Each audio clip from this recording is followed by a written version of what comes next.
பாருங்க, ஒரு அழகான விஷயம் கண்ணில் மாட்டிச்சு, அது உங்ககிட்ட சொல்கிறேன். அப்போஸ்தலர் 20:38. பவுலின் கழுத்தை கட்டிக்கொண்டு அவனை முத்தம் செய்து கப்பல் வரைக்கும் அவனோட கூட போனார்கள்.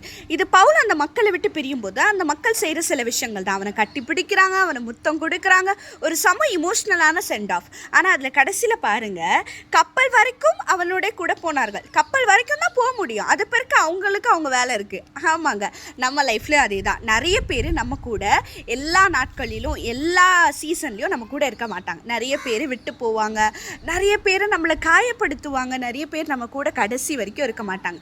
அதெல்லாம் நினச்சி நீங்கள் கவலைப்படக்கூடாது. உங்கள் கூட கடைசி வரைக்கும் இருக்க ஒருத்தர் இருக்கார். நான் அவரை பற்றி சொல்லவா? கரெக்டாக சொல்லிட்டீங்களே, ஆமாங்க, இயேசு கிறிஸ்து. மத்தேயு 28:20 இப்படி சொல்லுகிறது, இதோ உலகத்தின் முடிவு பரியந்தம் சகல நாட்களிலும் நான் உங்களுடனே கூட இருக்கிறேன் என்றார். ஆமேன். எவ்வளோ ஒரு அழகான வசனம் பாருங்கள். உங்கள் கூட அவர் எப்பவுமே இருக்காராங்க.